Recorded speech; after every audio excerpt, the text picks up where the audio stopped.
You've probably told yourself to relax your jaw, and for a few seconds it works.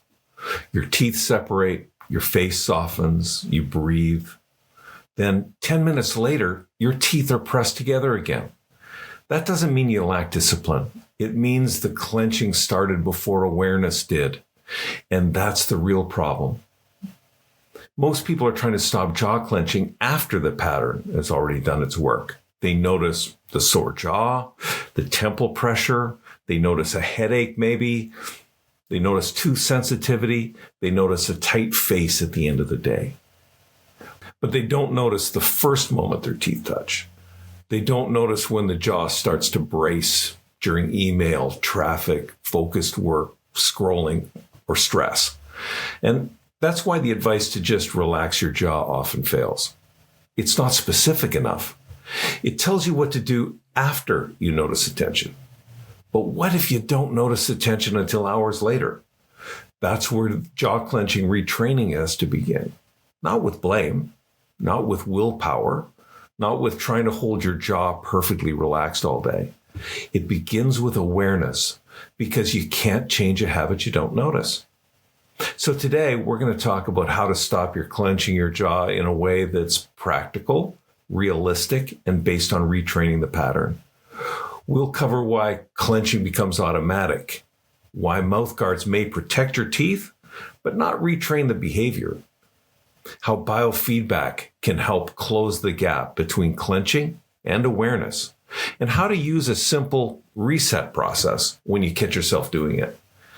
And I'm going to show you how ClenchAlert works, because this is exactly the kind of habit where real-time feedback can make the invisible visible. Welcome to the Clenching Chronicle. I'm Randy Clare. This show is for people who clench, grind, brace, tighten, push, hold, and wonder why their jaw never seems to fully relax. Today's episode is called How to Stop Clenching Your Jaw. I sat up all night trying to think of that. But I want to be precise about the phrase. For many people, jaw clenching is not simply a bad habit that they consciously choose. It's a learned motor pattern, and it's something the body starts doing automatically. And this episode is especially focused on daytime jaw clenching, often discussed as awake bruxism. Now, sleep bruxism is something we've all heard about. It's a completely different thing. It happens during sleep, of course, and it might involve sleep quality, airway issues, medications, stress, physiology, dental factors, or other health concerns. If you wake up with the pain, headaches, and tooth damage, jaw locking, loud snoring, or gasping, well, all that needs professional evaluation. But daytime clenching has a unique challenge. You're awake when it happens. You could technically release your jaw, but you can't release what you don't notice. That's why awareness is not a soft idea. Awareness is the entry point into behavioral change. And if you keep saying, I know I clench, but I don't catch myself doing it, this episode's for you. Let's begin with the most frustrating part. You already know your jaw should relax. You already know your teeth should not be pressed together all day. And you may already know the phrase, lips together, teeth apart. So why does the clenching keep coming back? Well, it's because jaw clenching often runs in the background. It becomes a part of how your body handles effort. For one person, that cue is opening email. For another person, it's driving in traffic. For another, it's concentrating so intensely that the jaw becomes part of the focus. Now, for other people, it might just be holding back emotion during a conversation. The jaw tightens before the person consciously decides to tighten it. That timing is everything. If you only notice the clenching after your face hurts, you're catching the problem late. You're noticing the consequence, not the behavior. A sore jaw is old news. It tells you something already happened. Real retraining starts when you catch that pattern when it's happening. That's why willpower alone is usually a little weak here. Willpower depends on conscious control, but clenching often begins before the conscious awareness. So the better question is not, why can't I stop? The better question is, how can I notice sooner? That question changes everything, because the moment you notice the habit, you're no longer trapped inside it. Jaw clenching feels like a jaw problem, but often it's part of a larger bracing pattern. Think about what happens when you're under pressure. Your shoulders start to rise, your breathing gets shallow, your forehead tightens, your hands grip, your tongue is pressing, and your teeth touch. The jaw becomes one piece of a full body tension strategy. Your jaw may be the place your nervous system stores effort. That's why people clench during stress, but also during concentration. They clench when they're trying hard. They clench when they're mentally locked in. They clench when they're rushing. They clench when they're trying not to react. This is important because it changes how we think about the solution. If the jaw is part of a whole body bracing response, then simply yelling at your jaw to relax may not be enough. You have to teach the whole system a different response. That means awareness, that means breath, that means posture, that means tongue relaxation, means recognizing the triggers. And for some people, it means using biofeedback, so the clenching problem becomes easier to catch in real time. You're not trying to become perfectly relaxed. You're training your body to stop using jaw tension as its default setting. Now let's talk about the most basic reference point. Your teeth are not supposed to touch all day. Many people assume that their lips are closed, their teeth should be together, but a relaxed jaw position is different. A simple guideline is this: lips together, teeth slightly apart, tongue relaxed, shoulders soft. It's not a cure. It's a reference position. It gives you a place to return to when you catch the clench. Let's do it right now. Let your lips close gently. Now let your teeth float apart. Relax your tongue. Drop your shoulders. Breathe out slowly. That's the reset position. It shouldn't feel forced. You don't need to open your mouth wide. You do not need to stretch aggressively. You're simply creating a small space between the upper and lower teeth. For some people, this feels strange at first, and that's useful information. If a relaxed jaw position feels unfamiliar, it may mean your body has practiced the opposite pattern for a long time. So when you check your jaw and realize your teeth are touching, don't turn it into another reason to criticize yourself. That's not failure. That's awareness. And awareness is the first rep. Jaw clenching often follows a loop pattern. There's a cue, then there's a clench, then there's a consequence. The cue might be work or stress or focus or traffic or being on your phone or fatigue or slouching, bad posture. And then a clench happens. The teeth touch, the jaw tightens, the tongue presses, shoulders lift, breath gets shallow, and then the consequences show up. Jaw soreness, temple pressure, a headache, some tooth sensitivity, maybe some facial tightness, and neck tension. But retraining adds a new step. Cue, clench, awareness, release, and then reset. And that's the pattern we want to build. You're not trying to never experience stress. You're not trying to never focus. You're not trying to never feel tension. You're training your body to respond. When those moments happen, that's the key. The clench is not the failure. Missing the cue is the problem. And once you catch the cue, you can begin to change your response. Now let's talk about mouth guards. Many people discover they clench or grind because a dentist sees tooth wear, cracked teeth, fractures, or signs of pressure. So they get a night guard. That might be appropriate. A mouth guard can help protect your teeth from direct tooth-to-tooth contact, and that matters. But protection is not the same as retraining. A mouth guard may protect your teeth from the habit, but it may not teach you to notice the habit. This is the distinction. You can still clench into a guard. You can still brace the jaw, wake up sore. You can still clench during the day. You can still have the behavior running in the background. That doesn't mean that the mouth guard is bad. It means it has a different job to do. A mouth guard protects your teeth. Awareness training teaches you to notice. Biofeedback helps you to catch the behavior in real time. Those are different categories. For many people, especially people who clench during the day, the missing piece is not just protection, it is feedback. Because if the habit's unconscious, the person needs a way to bring the behavior into awareness. That's where biofeedback becomes important.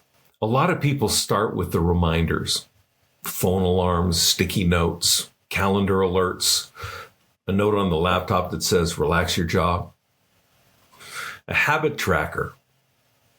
Those can help. They're simple. They bring attention back to the body, but they have one big limitation. A phone reminder asks you to check your jaw on a schedule. Biofeedback cues you when the behavior is actually happening. That difference matters. If a reminder goes off at 10 o'clock, maybe you are clenching, maybe you're not. You check your jaw, reset, and move on. That can be useful, especially early. But many people start ignoring the reminders because they're not connected to the behavior. They become background noise. Behavior-linked feedback is different. It shortens the gap between clenching and awareness. And the shorter that gap becomes, the easier it is to interrupt the pattern. That's the core principle. The best time to retrain the habit is when the habit appears, not 3 hours later when your jaw hurts, not at the end of the day when your temples ache, not only after the dentist sees damage in the moment. That's where the biofeedback has value.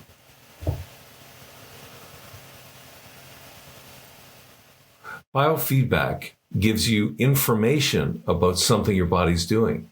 That information helps you respond. For jaw clenching, the problem is simple. You may not feel the first moment your teeth press together. You may only notice later when the muscles are not tired or painful. Biofeedback helps close that gap, and it makes the invisible visible. Or in the case of ClenchAlert, it makes the invisible feelable. When clenching is identified by the device gives a gentle vibration. That vibration is not magic. It's not a cure. It's not doing the retraining for you. It's just a cue. The cue says, pay attention, something's happening.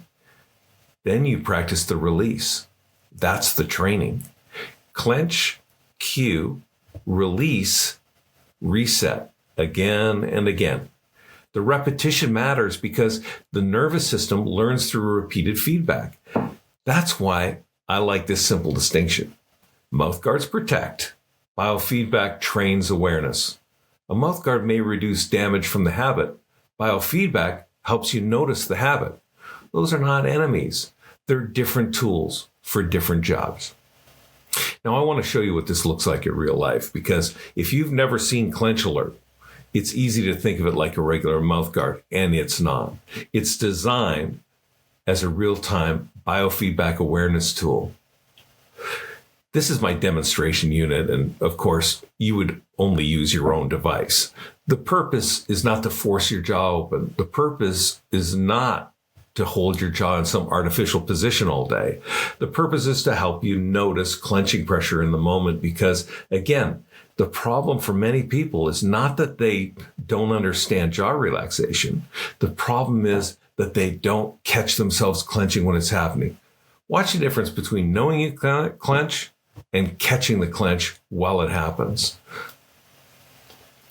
When I place it in my mouth and apply clenching pressure, the device gives me feedback. That feedback is my cue, not a punishment. Not a warning that something terrible is happening, just a cue. It tells me, pay attention, you're applying clenching pressure right now. Now, I'm going to just put a little pressure on it. There's the feedback. Now I stop. I let my teeth separate. I relax my tongue. I drop my shoulders and I breathe out. That's the reset. That's why ClenchAlert is for the person who says, I know I clench, I just don't catch myself doing it. That's the gap. And this kind of feedback is designed to help with that. It's not replacing your dentist. It's not diagnosing pain. It's not promising the bruxism disappears overnight. It's helping you build awareness while the behavior's happening. That's the important difference. A mouth guard sits there and protects. ClenchAlert gives you feedback, and feedback gives you a chance to train. Now let's make the response very practical. When you catch yourself clenching, don't panic. Don't get mad at yourself. Don't think, I'm doing it again. That reaction can create more tension. Instead, treat the clench as information. Run the reset. First, notice, are my teeth touching? Is my jaw tight? Is my tongue pressing? Are my shoulders lifted? And am I holding my breath? Second, just release it. Let the teeth separate. Let the movement small. Do not force your mouth open. Do not stretch aggressively. Just let the jaw stop bracing. Third, reset. Breathe out slowly. Relax your tongue. Drop your shoulders. Soften your face. And return to what you were doing. That's one rep. One rep may not feel dramatic, but the nervous system learns through repetition. And every time you catch the clench and release it, you're teaching your body that effort doesn't require jaw tension. That's the deeper goal. Not perfect relaxation, a better response. You don't need to think about your jaw all day. That can become stressful. The goal is not obsession. The goal is strategic awareness. Attach jaw checks to moments that already happen. When you open your laptop, check your jaw. Before you answer email, check your jaw. When you're sitting at a red light, check your jaw. And when you pick up your phone, that's a good time to check your jaw too.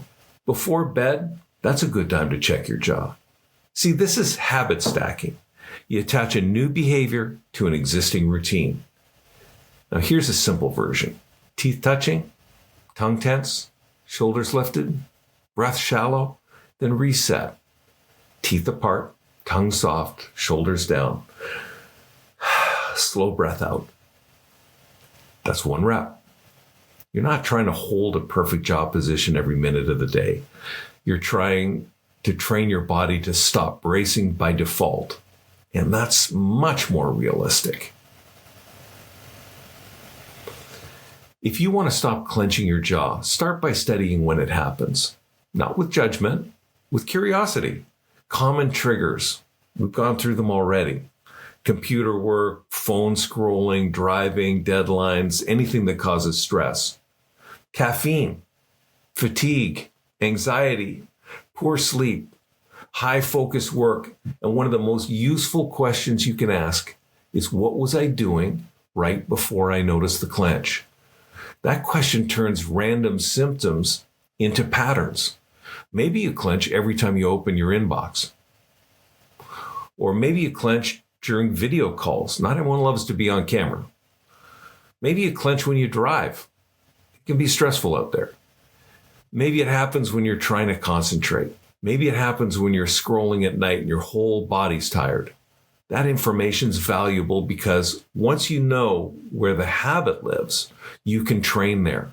Not in theory, in the moment. And that's why real-time awareness matters. It helps you catch the story while it's still being written. So here's another important point. If your whole body's bracing, the jaw may not relax on command. So include the nervous system in the reset. Try this. Just breathe in gently through your nose, then out slowly a little longer than the inhale. As you exhale, let your teeth separate, let your tongue soften, let your shoulders drop, let your hands release. Just do that 3 times. You're not trying to erase stress. You're giving your body a different signal. Instead of bracing, you're practicing release. And this matters because many people clench during effort. They clench when they focus. They clench when they try to be productive. The goal is to teach your body this. I can focus without biting down. I can work without bracing. I can drive without clenching. I can handle stress without turning my jaw into a pressure valve. Now that is retraining. People often ask, how long does it take to stop clenching your jaw? And there's no single answer for that. Some people notice patterns within a few days. Others need weeks of practice. Some people mostly clench during the day. Some grind or clench while they're sleeping. And some have both. Some have dental issues, pain conditions, medications, stress, airway issues, or sleep disruption. These all contribute to the pattern. So don't think of this as a quick fix. Think of it as training. The first phase is awareness. Can I notice when my teeth are touching? The second phase is pattern recognition. Can I identify when clenching happens most often? The third phase is response training. Can I release without forcing? The fourth phase is earlier interruption. Can I recognize the setup before the clench gets intense? That's the progression. Awareness, pattern, response, retraining. If you're just starting, try 7 days. For 1 week, don't aim for perfection, just track. When did you clench? What were you doing? What did your body feel like? Did you release? And what helped? That simple tracking can change how you understand the problem. Because now you're not guessing. You're learning. You're developing knowledge of your pattern. Jaw clenching is common, but some symptoms should not be ignored. Talk to a dentist, doctor, or oral-facial pain specialist if you have jaw locking, severe jaw pain, cracked or damaged teeth, worsening tooth sensitivity, frequent morning headaches, facial pain, ear pain without any clear ear infection, sleep problems, loud snoring, gasping during sleep, symptoms that are getting worse. Jaw clenching can overlap with temporomandibular joint disorders, sleep bruxism, airway concerns, medication effects, chronic pain, stress physiology, and dental issues. Awareness training can be useful. Biofeedback can be useful, but professional evaluation matters when the symptoms are severe, progressive, or unclear. Don't reduce everything to one cause. The goal is to understand your pattern and get the right support. So how do you stop clenching your jaw? You start by changing the question. Instead of asking, why can't I stop? Ask, when does this happen? What triggers it? How soon can I notice it? What makes me release? That shift matters because jaw clenching is often not a conscious decision. It's a learned response. And learned response can be retrained. The process brings with awareness. The process begins with awareness. You can't change a habit you don't notice. So today, start small. Check your jaw when you open your laptop. Check it when you pick up your phone or drive or go into a meeting. Ask yourself, are my teeth touching? Then return to the reference position. Lips together, teeth apart, tongue relaxed, shoulders soft, slow breath out. That's 1 rep. And if you need help catching the behavior in real time, that's when biofeedback tools like ClenchAlert can fit. Not as a cure, not as a shortcut, as feedback. Because your jaw does not need more blame, it needs better information. The moment you notice the pattern, you're no longer trapped inside it. That's where the retraining begins. If this episode helped you understand your own clenching pattern, subscribe to the Clenching Chronicle, because the more you understand the pattern, the less mysterious your symptoms become. And sooner you notice, the sooner you can begin to change.